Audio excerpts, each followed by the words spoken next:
Bonsoir, bonsoir, bonsoir. Merci, bravo. Bienvenue. Est-ce que vous voulez des biscuits? Ouais! Alors on va essayer de trouver, je sais pas si on en a, j'ai aucune idée. On commence avec une bonne nouvelle pour le droit des femmes en Arabie Saoudite. Pas plus tard qu'il y a 2 semaines, on apprenait que les Saoudiennes allaient désormais recevoir un SMS lorsque leur mari décide de divorcer. Et on n'arrête pas le progrès. Cette semaine, on lit que le gouvernement a financé une application qui permet de traquer les femmes pour les empêcher de quitter le pays.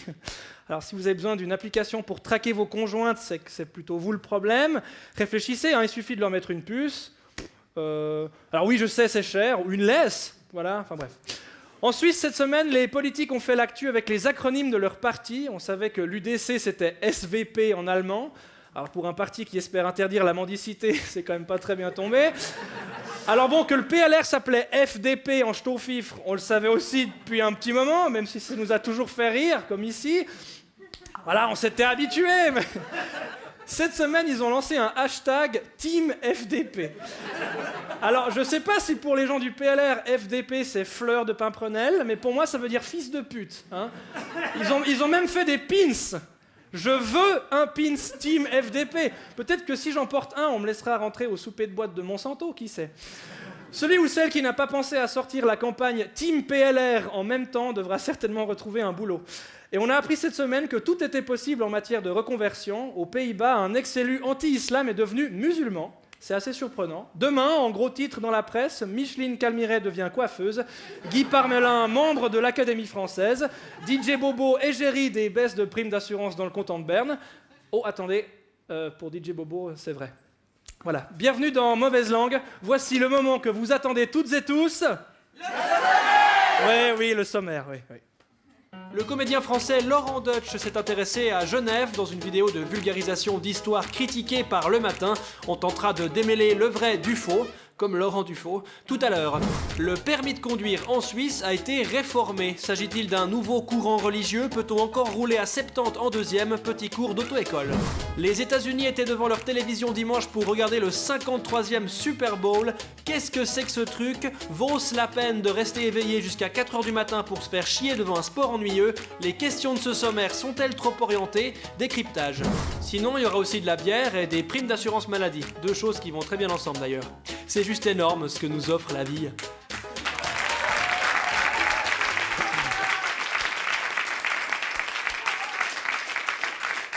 Attachez vos ceintures, on embraye sur la réforme du permis de conduire. Les conducteurs qui ne possèdent qu'un permis de conduire pour véhicules automatiques pourront conduire des voitures manuelles. La réforme suscite des inquiétudes. Alors ce nouveau règlement s'appelle Opera 3. Un nom qui correspond bien à la modernité informatique des services automobiles. S'ils bossent sur Opera 3, ça leur changera d'Explorer 8. Blague d'informaticien. Bam! Opera 3 a été imaginé par l'Office fédéral des routes, dont l'abréviation est l'OFROU. OFROU, on dirait un nom de Pokémon, un croisement entre un orignal et un frouze. Les différentes mesures qui seront progressivement appliquées sont le permis sans la mention automatique ou manuelle, donc, l'âge des premiers examens médicaux pour les seniors dès 75 ans contre 70 ans avant, et c'est peut-être déjà tard, 70 ans quand même. Johann Schneiderman, il est plus jeune que ça et il a pu diriger le pays jusqu'à ce qu'il ressemble à Jean-Paul II. Et on lui a fait passer aucun test, on n'a pas vraiment le sens des priorités. De droite. Yes. Désormais, les examens médicaux pour vieux devront être faits tous les 2 ans. Et autre changement, le cours 2 phases sera quant à lui ramené à 1 jour au lieu de 2, dès l'an prochain. Le cours 1 phase, du coup. Et c'est dommage, parce que moi, quand j'avais fait ce cours, j'avais rencontré quelqu'un qui venait de Branle, le 2e jour. Moi, je souhaite de vivre cette expérience à tout le monde, c'est dommage. Finalement, en 2021, on pourra obtenir son permis d'élève conducteur dès 16 ans et rouler avec un accompagnant dès ses 17 ans. Et ça, moi, ça me fait peur. Quand on voit la gueule et le physique que j'avais 3 mois avant mes 17 ans, c'est dangereux d'imaginer que j'eus pu conduire quelques semaines après cette photo. Toutes ces mesures font réagir les auto-écoles. On écoute d'ailleurs un prof qui explique que ça peut stresser les conducteurs de passer d'automatique à manuel. Vous imaginez que vous êtes au centre-ville de la ville de Fribourg avec 12 voitures derrière vous. Ouais, mais non, merci, je veux pas m'imaginer au centre de Fribourg, j'ai déjà assez de problèmes comme ça. Du côté de la Confédération, en revanche, on se veut rassurant. Comme personne qui sait rouler une voiture automatique, elle va facilement démarrer avec une voiture manuelle. Et si elle n'est pas apte, elle va certainement déjà pas pouvoir partir avec cette voiture. Alors lui, il a trouvé sa vocation, il est accueillant comme un panneau de sens interdit. Non mais son argument c'est facile et si quelqu'un est pas capable, il pourra pas démarrer de toute façon. C'est un bon argument, hein, les gens pas capables vont pas rouler. Ça fait combien de temps qu'il a pas conduit à Genève, lui? Enfin bref. Les cours de Sancy et de Samaritain restent obligatoires, c'est bien parce qu'ils sont hyper utiles dans la vie. Maintenant je suis capable de casser les côtes d'un mannequin en plastique tout en chantant les Bee Gees, par exemple. C'est valable 6 ans, mais on a besoin que 2 semaines pour tout oublier. Le truc que j'ai retenu, c'est le numéro des secours pour pas avoir à retenir le reste. Ah, et aussi la qualité des PowerPoint, surtout le dernier slide où on te demande « Est-ce que vous avez des questions ?» Ah, mon Dieu, trop de mouvements. De toute façon, on n'aura bientôt plus besoin de permis avec les voitures autonomes qui deviennent accessibles. C'est censé rendre la conduite plus safe, comme ici, quand Volvo testait avec succès son système d'autodétection des piétons.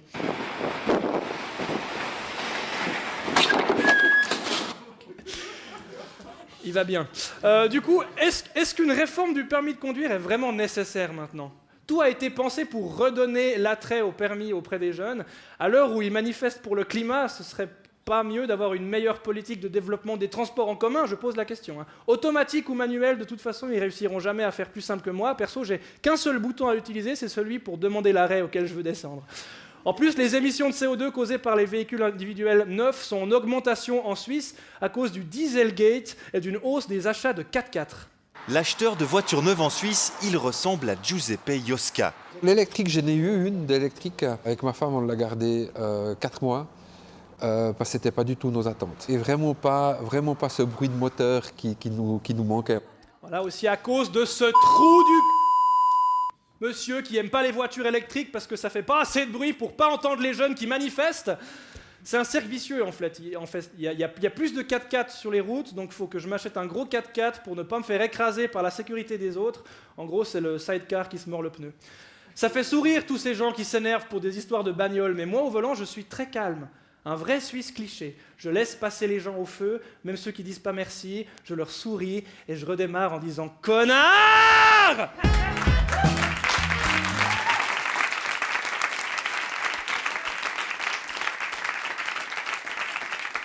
Si vous aussi, quand vous faites « Oh, santé !»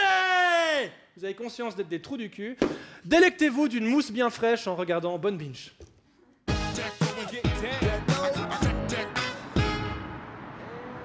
Eh, t'as vu, Yann Moix s'est payé Gad Elmaleh. Ouais, je croyais qu'il préférait se payer des Asiatiques de 19 ans. Oui, parce que le réchauffement climatique, c'est une réalité. Là, je viens de lire qu'il y a les glaciers de l'Himalaya qui risquaient de fondre, quoi. C'est fou. Ah bah c'est bientôt le printemps, hein. Et avec le redoux, ça va être dur pour les glaciers. Parce que bon, là, seul hiver, il fait moins 2, moins 3 degrés. Mais après, dans quelques semaines, il va faire quoi? 10, 15 degrés? Petite information, au-dessus de 0 degré, la glace, elle fond comme neige au soleil. Juste chiré de cac, il y a une invasion d'écureuils en Angleterre. Puis du coup, les British se mettent à les becter. Bah, pour une fois qu'ils bouffent pas de la merde.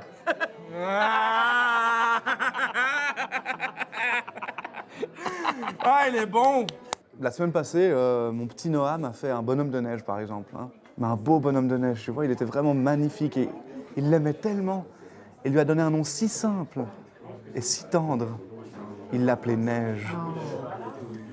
Et il avait mis un petit chapeau vert sur la tête, des boutons pour faire les yeux, une carotte en guise de nez. Il était tellement beau, on l'aimait, quoi. On le considérait presque comme notre nouvel enfant. Et tous les soirs, Noam allait vers lui pour discuter. Il lui parlait de ce qu'il avait fait à l'école, de comment ça se passait avec ses copains. Et parfois même, ils jouaient au foot ensemble. Après, bon, c'est pas parce qu'il avait un maillot blanc qu'il aurait pu jouer au Real Madrid. Hein. Ribambelle de cul. Les gilets jaunes handicapés par les CRS ont manifesté samedi. Et tu sais quels handicapés se sont pas encore plaints du prix de l'essence? Non. Les handicapés moteurs! Les handicapés moteurs! Puis hier, je me réveille, je sors de mon lit, je regarde par la fenêtre, puis il fait grand beau, il fait doux, alors je sors dans le jardin. Et là, je me dis qu'il y a quelque chose qui cloche. Je regarde à gauche, je regarde à droite, je vais même dans la cabane. Et là, je me dis, mais la neige est partie? Ben non. Il faisait 12 degrés, il avait fondu. Par terre, il y avait juste ses yeux en bouton, son petit chapeau vert, son nez carotte. Tu sais ce que c'est le pire? C'est qu'après, on a voulu faire un pot-au-feu avec la carotte. Puis on a dû tout jeter. Enfin, c'était dégueulasse. Putain de printemps.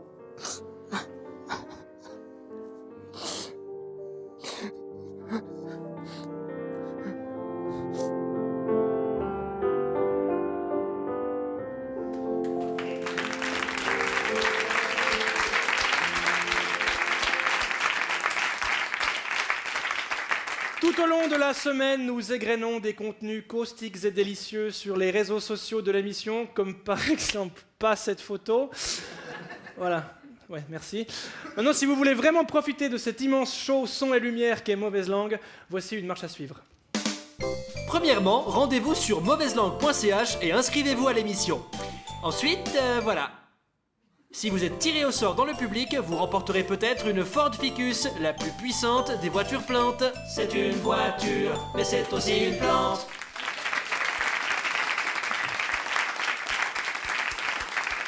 Le comédien Laurent Deutsch a sorti en début d'année une vidéo de vulgarisation historique sur la ville de Genève. C'est dans le cadre de sa web-série À toute berzingue qu'il était dans la cité de Calvin. Et moi, ça m'énerve. Appelle ta série À toute berzingue si t'as un nom de famille qui ressemble au mot berzingue. Voilà. La vidéo a un concept simple, une visite historique ultra rapide de Genève. Genève au Moyen-Âge, c'est encore le fleuve et surtout le pont qui l'enjambe et qui fait de Genève un axe routier majeur. D'après lematin.ch, cette vidéo publiée sur YouTube comporterait des erreurs. Le journal s'est en effet attaché les services d'un historien pour vérifier si ce que disait Laurent Deutsch était juste. Oui, un média qui a publié une galerie photo de chatons qui réserve bien des surprises va te corriger sur tes faits historiques, Laurent. Alors, qu'y a-t-il de faux dans cette vidéo? Selon Le Matin, ça.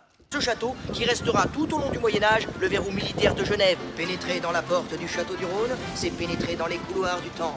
Oui, c'est vrai, c'est la tour de Lille et pas le château du Rhône. Mais bon, enfin, ça reste un morceau de château sur le Rhône, quoi. On va lui pardonner cette erreur quand même. Sinon, quoi d'autre de faux? L'assassinat en pleine rue de l'impératrice d'Autriche, Sissi, tuée à coups de couteau par un anarchiste italien. Ouh, erreur, monsieur. D'après Le Matin, Sissi aurait été assassiné non pas par un couteau, mais par une lime triangulaire. Ça c'est une erreur, mais... Ouh, mais retenez-moi, mais je vais le poignarder à coups de pierre-ponce. D'autres erreurs? Nous sommes en moins 58 et Jules César, empereur romain, décide d'intervenir à Genève. Ah, bon, ok. Alors, même moi qui suis pas historien, je savais que César a jamais été empereur. Ouais, parce que j'ai fait latin à l'école, en fait. 2,5 à l'examen, quand même. Pour un type qui fait des vidéos de vulgarisation d'histoire, c'est quand même pas dingue de débarquer comme ça dans une ville et d'ouvrir sa gueule n'importe comment. Bon, on note qu'à Genève, tout le monde a dû trouver ça normal, en fait, mais bon. Dans cette vidéo, Laurent Deutsch aurait aussi attribué l'écriture de la Constitution de Genève à Calvin, alors qu'il n'y avait pas de constitution à proprement parler à l'époque. C'est bien joli de faire de la vulgarisation d'histoire, mais historien, c'est un métier avec une formation. On ferait certainement pas confiance à un vulgarisateur en astrophysique qui viendrait nous dire « L'univers a été créé en moins 1878 avant Cadmerade » pour Isabelle Moret lors d'une conférence TED sur l'inexistence des schtroumpfs de l'espace. Heureusement, nous aussi, nous avons un youtubeur maison qui s'est rendu à Genève et qui a, Dieu soit loué, complété ça. Voici notre magnéto.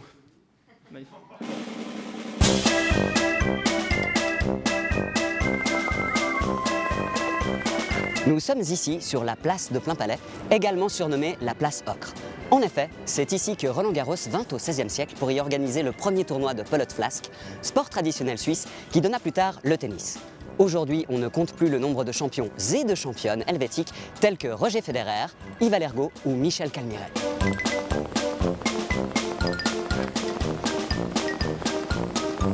Cette célèbre chaise a été sculptée pour commémorer le siège de Genève, période tragique qui a vu la ville assiégée par l'armée prussienne, déguisée en végétation. Mais suite à une erreur de traduction, l'artiste a compris qu'il devait sculpter un vrai siège. Quand il a compris son erreur, il a donné un grand coup de pied dans son œuvre qui est depuis... pété.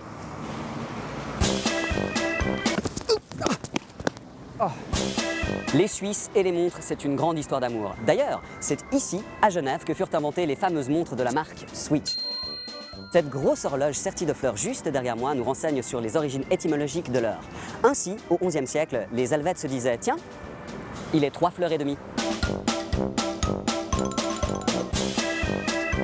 Derrière moi, le plus grand bâtiment de Suisse, le Bilag Building. Au début du XXIe siècle, suite à un vote au Congrès suisse, le peuple a failli le détruire. Mais cette ancienne tour de contrôle militaire socialiste a survécu grâce à ce qu'on appelle en Suisse une initiative populiste. À ma droite, le lac de Léman. Un conflit historique oppose les Genevois aux Lausanais sur le nom de ce lac artificiel. En effet, à Genève, on préfère l'appeler lac genevois, tandis qu'à Lausanne, capitale de la préfecture du Lavaux, on préfère dire le lac de Léman en hommage à la ville de Delémont. Cocasse. Quand les Lausanais ont un grief envers les Genevois, le geyser du bout de la rade devient jaune, car en amont, ils pissent dedans. Et puis bien sûr, l'escalade, cette tradition centrale à Genève et dont n'a pas parlé Laurent Deutsch, et qui comprend la fameuse marmotte de l'escalade. Elle est nommée Escalaccia en romanche, la langue officielle de la Suisse. Elle célèbre la victoire des Genevois sur le duc de Savoie et elle se pratique comme suit. Nique bien ta mère, le duc de Savoie. Voilà.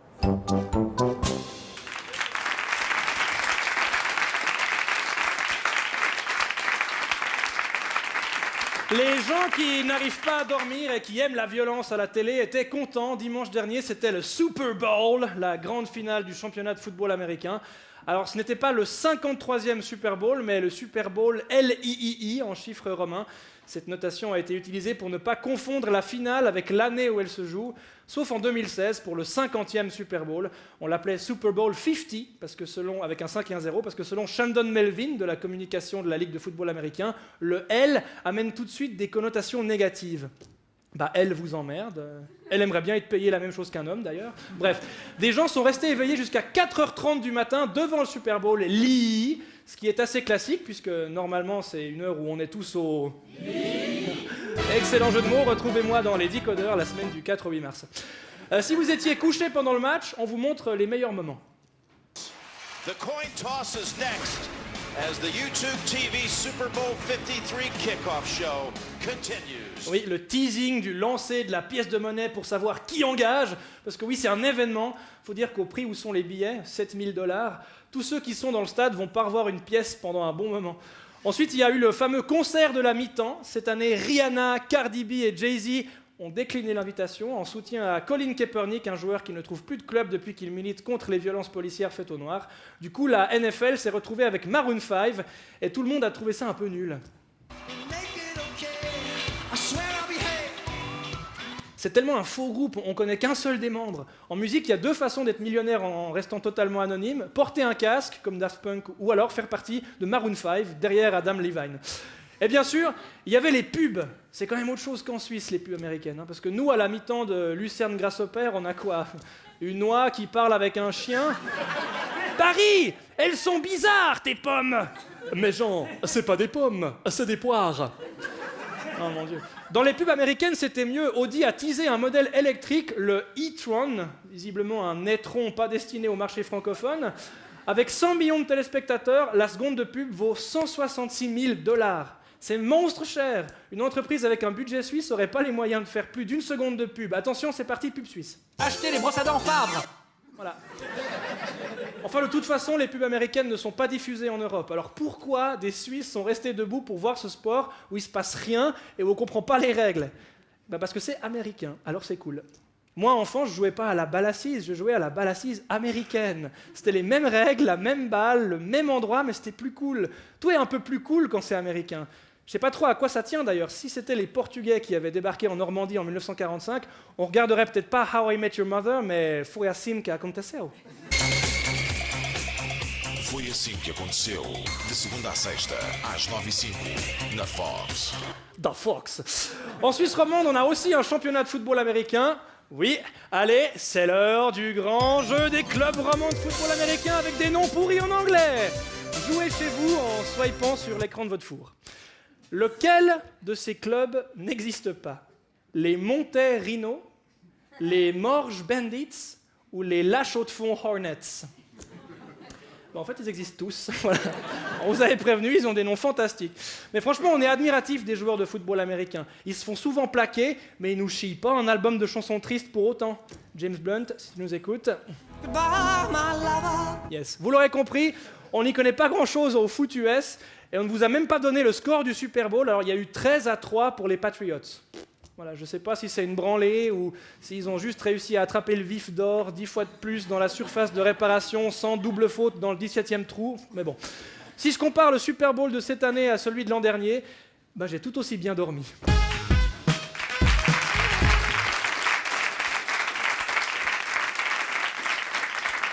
La fachosphère le déteste, mais nous on l'aime beaucoup. Merci d'accueillir Thomas Wiesel.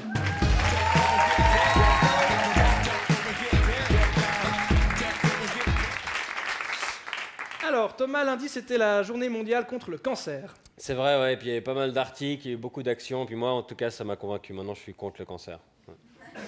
Okay. Il y a des gens qui sont pour le cancer, ce soir, dans la salle? Non, mais je pense que ça n'existe pas en général. Bah si, il y en a. Hein. Le patron de Roche, lui, lui, il est pour le cancer. Ils ont un nouveau traitement maintenant, je ne sais pas si tu as vu, contre le cancer du sein, qui peut rallonger la vie des malades de 5 ans et qui coûte 100 000 francs par an. Mais chez Roche, ils ont quand même une estimation chiffrée. 100 000 balles par an pour vivre un an. Si tu gagnes 50 000 francs par an, bah, tu reviens dans 2 ans. Alors, je vais faire l'avocat du diable, mais enfin, les gens qui bossent dans les pharmas, c'est un métier, ils doivent être payés, c'est pas des ONG. Ouais, mais là, ils gagnent un peu trop bien leur vie, les pharmas. Tu sais que les pharmas en Suisse, c'est 20% de profitabilité, c'est genre 2 fois plus que les banques. Roche, il regarde UBS comme le PSG regarde le Lausanne Sport. Non, c'est pas vrai, il n'y a personne qui regarde le Lausanne Sport. Mais... on parle beaucoup des hausses des coûts de la santé et du coup des hausses de primes, c'est ça? Oui, maintenant ils ont une nouvelle technique, je sais pas si tu as vu, ils annoncent plus une hausse des primes, ils disent bonne nouvelle, cette année il y a une baisse de l'augmentation des primes d'assurance maladie. Ça augmente, mais moins que l'année d'avant. Youpi, on est content. Ouais. J'allais te dire un truc. Ouais, c'est pas grave. T'allais me couper. Tu sais, tu devais dire, je sais, tu vas me dire les assureurs doivent gagner leur vie. C'est vrai, tu allais me dire ça et j'allais te couper. Non, ouais, c'est ça. C'est pas une ONG non plus, les assurances, t'as raison de le souligner. Voilà. C'est pas une ONG non plus, mais quand je reçois le 8e téléphone d'un assureur qui veut me faire changer d'assurance, je me demande si on se fait pas un peu arnaquer. Je sais pas, moi je suis à la CSS, mes primes payent le salaire du vendeur de la CSS qui essaie de recruter des clients d'Assura, et les primes du client d'Assura payent le salaire du vendeur d'Assura qui essaie de recruter des clients de la CSS. Ça s'annule au bout d'un moment, je sais pas. Il y a moyen de faire des économies. Ouais. Donc il y a trop de démarcheurs téléphoniques dans les assurances. Non, puis c'est pas ça. Il y a des gens dans les assurances, attention, leur job, c'est de trouver une raison pour pas te rembourser. Ouais. Tu payes le salaire de gens qui vont chercher la petite faille pour pas te donner ton argent. Je sais pas, les assurances, moi je pensais qu'ils engageaient des assureurs, mais en fait non, ils engagent des juristes, des avocats. On aurait dû se méfier. Si tu vas à l'hôpital, il n'y a pas d'infirmière avec des croque-morts, tu vas dans un hôpital ailleurs. Enfin, je sais pas. Donc il y a trop de vendeurs et trop de juristes aussi. Et attends, ils financent des groupes de réflexion de politiciens. T'as vu ça? Le groupe mutuel, il paye les politiciens 2000 francs par jour pour réfléchir. Ouais. En Suisse, on a des politiciens, on les paye, mais si tu veux qu'ils réfléchissent, il faut les payer encore. C'est les imprimantes que tu achètes qui coûtent cher, après tu dois encore acheter des cartouches qui coûtent encore plus cher. Puis ils réfléchissent bien toute la journée, puis à la fin ils trouvent des arguments comme si les primes augmentent, c'est parce que vous allez trop chez le médecin. Ah ouais. C'est de notre faute. Parce qu'on adore, moi j'adore ça, aller chez le médecin. Moi quand j'ai un après-midi de libre, moi je monte aux urgences directement. Moi me faire inspecter l'oreille avec leur truc qui est moitié clé à molette, moitié lampe de poche, moi j'adore. Dire 33 c'est mon kiff, moi ça me fait ma journée dès que je peux. Non. Il faut qu'on aille moins chez le médecin, Blaise. C'est une bonne technique, parce que si tu vas moins chez le médecin, tu te fais moins soigner, puis après tu meurs, puis là ça coûte plus rien. Ouais, c'est pas mal, ouais. Aller moins chez le médecin, c'est une bonne solution pour diminuer les coûts de la santé? Oui, je pense que c'est une bonne solution, mais il y a aussi des médecins qui fraudent. Voilà, c'est ça. Je sais pas si t'as vu, il y a quelques médecins qui fraudent. Ils en ont chopé un qui bossait 40 heures par jour. Il facturait 40 heures de travail par jour. Bon, lui, il mérite de bien gagner sa vie. Hein. Si t'arrives à bosser 40 heures par jour, là, chapeau. Je sais pas comment il fait. Il a plusieurs mains, il opère de la main droite, il prend la pression de la main gauche, il fait une ordonnance avec le pied. Ça expliquerait l'écriture des médecins. Ouais, donc on lisait cette semaine que la Suisse est le 2e pays le plus surassuré au monde. Ça m'étonne pas du tout, Blaise, parce que moi je viens de contracter une assurance vol pour m'assurer contre mon assurance maladie. Non mais tout qui coûte trop cher en Suisse, c'est n'importe quoi. On a même un type en Suisse, son job c'est de surveiller les prix. Monsieur Prix. Ouais. C'est un temps plein, Monsieur Prix. Il fait que ça. Il surveille les prix, c'est un temps plein. Vous voyez qui c'est? On a une photo là, c'est celui avec le casque de cheveux blonds, là, le David Payot d'Outre-Sarine. Monsieur Prix qui prouve que tout coûte trop cher en Suisse, y compris le coiffeur. Lui, il doit surveiller les prix, et il fait ça hyper bien, parce que les prix en Suisse, ils tiennent à carreau, il n'y en a pas un qui augmente. Hein, autant faire surveiller ces gamins par Gilbert Montagnier, quoi. Monsieur Prix. Je sais pas ce que c'est son quotidien, sa journée de travail. Il va à la Migros, il prend des articles, il fait « Ah, c'est cher, ah, c'est cher ». Après, il va à Globus, « Oh, c'est encore plus cher, ça, dis donc ». Maintenant, dans les supermarchés, si tu veux économiser de l'argent, les produits pas chers, ils sont tout en bas. Tu vois. Si tu veux économiser, tu dois te baisser, puis après, tu as une sciatique. Et tout ce que tu as économisé, tu payes 30 fois plus pour aller chez le physio, et ton assurance t'explique que c'est pas remboursé. Je suis content qu'on ait pu un peu en rire aujourd'hui, parce que ça, il paraît que c'est bon pour la santé. Oui, il paraît. Oui. Bon, ça je suis pas sûr non plus, parce que le mec qui nous l'a dit, il a pas l'air en super forme. Hein. Non, je pense il suit pas le traitement qu'il nous a conseillé de suivre en fait. Ouais. Bon, en tout cas, Blaise, rions, parce que c'est bientôt le seul traitement qu'on pourra encore se payer. Oui, c'est vrai. Merci Thomas Wiesel, mesdames et messieurs.